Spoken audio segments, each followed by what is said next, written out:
අපිට දීලා තියෙනවා a ධන 1ට b සමාන වෙනවා b ධන 1ට c සමාන වෙනවා c ධන 1ට a ට.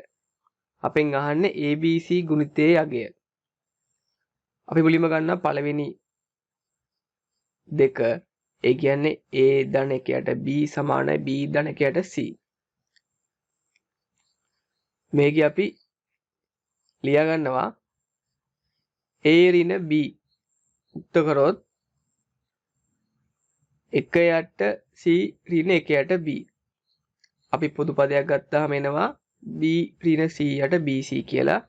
අපි bc උක්ත කරනවා bc සමානයි b ඍණ c යට a ඍණ b කියලා. ඒ විදිහටම අපි දෙවෙනි දෙන්නම එකට ගන්නවා. ඒ කියන්නේ b ධන 1යට c සමානයි c ධන 1යට a. මේකෙත් කලින් විදිහටම b ඍණ c උක්ත කරනවා. එතකොට එනවා 1යට a ඍණ 1යට c කියලා. පොදු පදයක් ගන්නවා c ඍණ a යට ac ac උක්ත කරපුවාම අපිට වෙනවා ac සමානයි c ඍණ a යට b ඍණ c කියලා. ඊළඟ ආපහු පළවෙනියයි තුන්වෙනියයි කියන්නේ a ධන 1යට b සමානයි c ධන 1යට a. මේකෙත් කලින් විදියටම c ඍණ a ඍණ c උක්ත කරනවා. a ඍණ c උක්ත කරපුවාම අපිට එනවා 1යට a ඍණ 1යට b කියලා. එනවා a ඍණ c සමානයි b ඍණ a යට ab. ab උක්ත කරපුවාම එනවා ab සමානයි b ඍණ a යට c ඍණ a ඍණ c කියලා.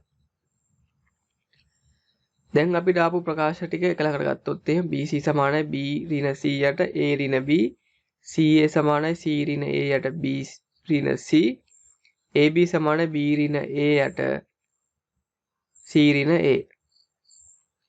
අපි දැන් මේ ප්‍රකාශ තුන එකට ගුණ කරනවා. එතකොට එනවා ab වතාවක් bc වතාවක් ca.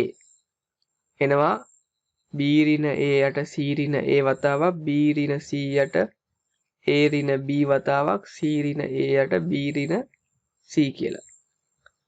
අපි මේකේ b ඍණ a ගෙන් ඍණ එකක් එළියට දා ගන්නවා. ඒ වගේම c ඍණ a ගෙන් ඍණ එකක් එළියට දාගත්තම අපිට එනවා a වර්ගය b වර්ගය c වර්ගය සමානයි මේ විදිහට.